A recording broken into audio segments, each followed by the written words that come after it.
লজ্জিত বিতর্ক আর সম্পর্কের আলোচনার বাইরে গিয়ে নতুন এক জীবন বেছে নিলেন বলিউড তারকা জ্যাকুলিন ফার্নান্ডেজ।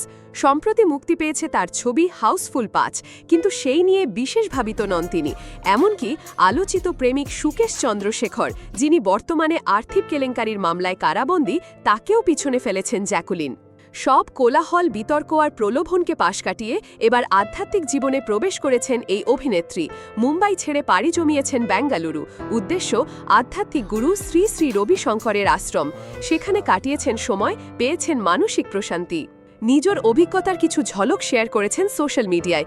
এক পোস্টে তিনি লেখেন, আমার হৃদয় ভরে গেছে, গুরুদেব, আলোর দিশা দেখানোর জন্য আপনাকে ধন্যবাদ, আমি চিরঋণী। ছবিতে দেখা যায় জ্যাকুলিন গোলাপি সালোয়ার কামিজে সাদামাটা রূপে ধরা দিয়েছেন। গুরুর সান্নিধ্যে সময় কাটিয়েছেন, প্রাণীদের সঙ্গেও মিশে গেছেন শিশুর মতন, আশ্রমের শিক্ষার্থীদের সঙ্গেও কাটিয়েছেন মনোরম সময়। এদিকে হাউসফুল ৫ দর্শক মহলে মিশ্র সাড়া পেয়েছে।